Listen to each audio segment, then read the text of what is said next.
My fiancé took money out of our shared wedding fund to buy a Tesla without consulting me, and now he's pissed that I'm pissed at him for not supporting his dream of owning his dream car.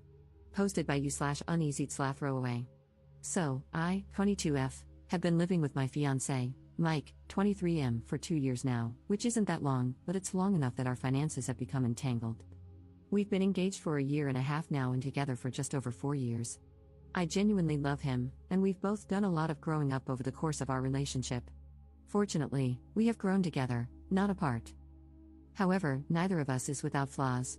I'm still working on being a more direct communicator, for example. Anyway, the reason for this post: we pool our money into one big family pool and have since we got engaged. I'm better than he is at planning for things and setting up goals, so while we discuss everything and talk as equals and partners, the bulk of the responsibility for research and number crunching falls on me, which I am okay with. We're partners, and we each have our own strengths that we bring into the relationship. The budget is laid out as follows: emergency savings, retirement savings, future housing savings, wedding/honeymoon savings, current housing costs, includes all bills and average food costs, date fund, pet fund, health and fitness fund, transportation/auto costs, and then 2 separate funds for each of us to do with as we wish. I also ended up with a rather sizable inheritance, which he does not have access to. The inheritance is for the future, and I'm working on growing it. It's tied up in investments and not something that we're factoring into plans for our near future. When budgeting, I pretend that it doesn't even exist. I know for a fact that he burns through his fund quickly. He always buys the latest release AAA game, shells out for several MMO subscriptions, and spends the rest in in-game cash shops. I am 100% fine with this. This is not the issue here. The issue is that $1,000 recently went missing from our wedding fund. We're not planning a big wedding, and the wedding will, when all is said and done, cost around $2,000 itself. I was hoping to have another $500 for the honeymoon. By the way, because I'd rather save for a nicer house, I agreed to no engagement ring and just basic $100 wedding bands. I'm the furthest thing from a bridezilla. That's a lot of money to just go missing, especially since we're both still students working somewhat crappy student jobs. I'm actually quite proud of myself for calmly and bluntly asking what happened to that $1,000, and he informed me that he had reserved a Tesla Model 3 for himself. He could tell that I wasn't thrilled about it, and he asked if I was upset. I said, yes, but I don't want to talk about it right now. He asked if I was going to do some research, and I said, yes, and went off into my study area. Things have been a bit weird since then. He's angry with me because he doesn't feel like I'm supporting him, and he says I must not want him to have nice things, like his dream car. Now, I've already secured my first job out of college. On just my salary alone, we would be able to afford the Model 3, but I have strong feelings against living at your means right out of college. I personally feel like you should live as if you're still in college, as far as budgeting goes, for the first few years in order to make big purchases like a house and set yourself up for future success. He had said that he agreed when we set up our goals together and discussed this, and I am hurt and upset that he didn't talk to me about this major purchase before going through with it. He still hasn't gotten any job offers that he's interested in. They didn't offer good enough packages. I think he feels like he needs to get a better offer than me because none of the offers were skimpy, they were on par with or slightly below mine. I feel like he's trying to spend money that we don't have, for himself, without even thinking about how it could impact everything else. That $1,000 could have been shifted from the wedding fund to the moving costs fund, for example. I strongly feel like it could have been better spent. We are both still driving our beaters, but when we relocate for my job, we can easily get rid of them thanks to the amazing public transport that will be available to us. We even talked out the plan for transportation months ago when my offer was still just tentative. Relevant comments. Commenter. Well, the car will not be coming out for a few years, so you'll have enough time to discuss your finances before then. He should have talked to you before reserving one, though. This is a decision that affects both of you. The financially smart decision would be to set a budget you both agree on and then cross-shop if you need a car. I think that coming out of college, a new car really isn't necessary, and there will be plenty of alternatives besides the Tesla hype. If he still insists on buying one, tell him to save up for it with his personal money alone. Ops response. The thing that really gets me is that, assuming my job offer pans out, we will be moving to NYC. I'm not sure where he thinks a Tesla is going to fit into that plan, the plan that he was very much on board with. This just feels like it's coming out of nowhere. Commenter. Then this guy is just a moron. Is this really what you want to deal with for the rest of your life? Ops response. He's never done anything like this before, which is what makes it so hurtful to me. We generally talk to each other about purchases over $500, even if they come from our individual allowances. It's what we've always done. This is just so out of the blue. I'm now wondering if this is just a warm-up for more things like this.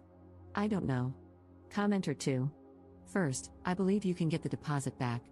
Model 3 deposits are refundable until the car goes into production. Maybe he thought it was reasonable to put it down just to hold a place in line, then reevaluate later and get a refund if it didn't work out.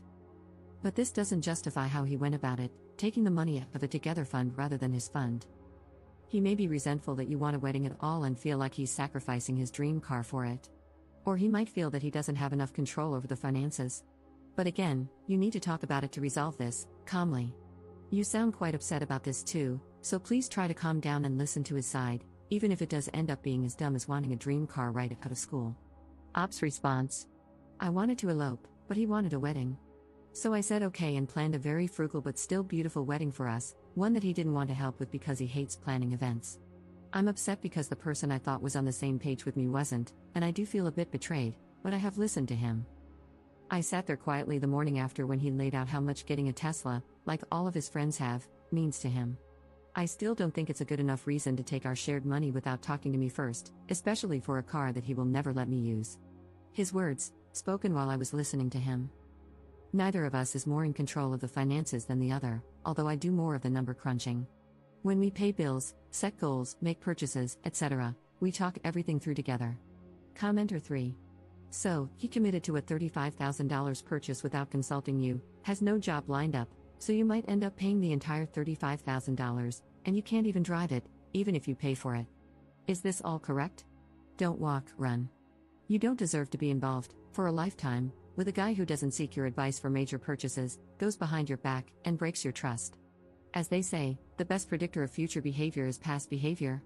While this isn't universally true in every case, repeated behavior and patterns are likely to continue unless a person is undergoing significant self-reflection and growth. You are a very sweet fruit for the picking, especially with the mentioned inheritance, so be very careful. Do not ignore the red flags, your reservations, and your concerns about his behavior. Update 1 day later.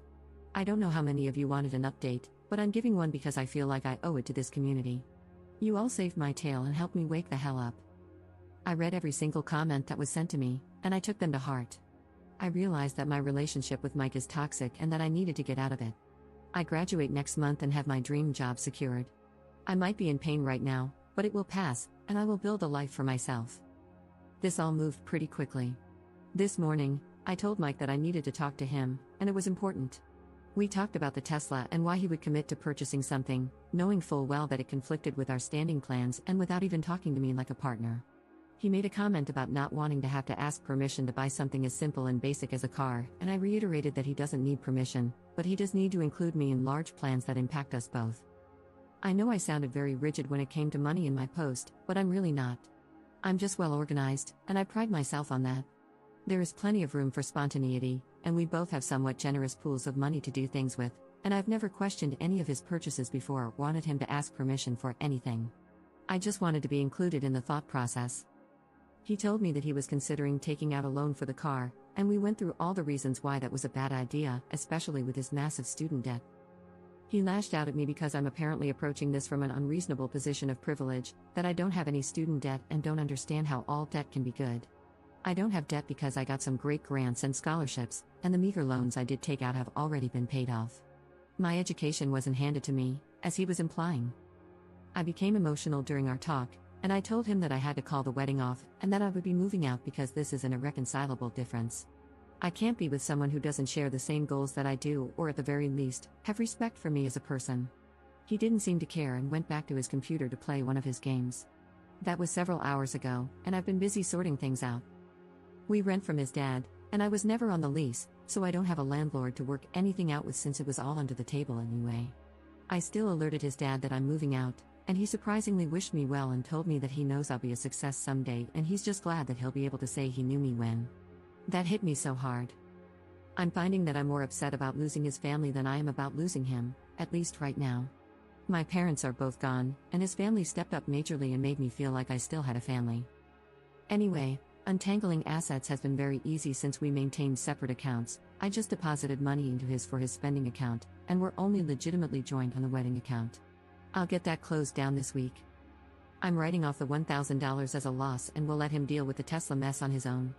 Who knows, maybe he will sort everything out, but I didn't want to go along for that ride. I'm writing this from my best friend's place. She's insisting that I stay here with her until I have to leave, and I am so thankful for that. I had never told her everything that was going on with us, and she was horrified that he'd done any of what he did, really. She offered to round up her brothers and cousins and go give him a talking to, which made me laugh. She's sweet, and she's helping me cope with my feelings about everything that happened. I'm feeling sad and down, but I'm also already feeling relieved. Most of my things are already out of the apartment and in my friend's garage. I'll be getting a storage unit this week as well, but she's telling me there's no rush. Gah, sorry for all the rambling. Anyway, thank you all for helping me see the things I didn't want to see, or couldn't see, because everything had just been so normalized. I'm now apartment hunting, so I won't even be restricted in terms of what kind of place I'm looking for, so that's another bright point. I'm a weird mixture of sad, angry, relieved, and excited right now. Thanks, Reddit. Relevant comments. Commenter. Do you care that he didn't care at all that you left? Ops response. I do, but I think I'm still a bit in shock over everything, to be honest. I needed to get out ASAP once everything really hit me. Holy crap, that was toxic. However, I don't think the reality of the breakup itself has hit me yet. I'm glad I have a few months to process, grieve, and move on before needing to move to New York and start that job. Commenter 2. Good for you, girl, so proud of you. You're certainly an inspiration to this girl who doesn't know how to get out of a crappy relationship. Ops response. Honestly, having a bunch of random people who don't know me scream at me like, "What the hell are you freaking doing? Are you a moron?" helped a lot. The outside perspective, and the fact that no one answered the question I was asking, but instead answered the question I was too afraid to ask, gave me the nudge to really breathe, take a step back, and evaluate it all. Then something clicked inside me, and I had to make it happen.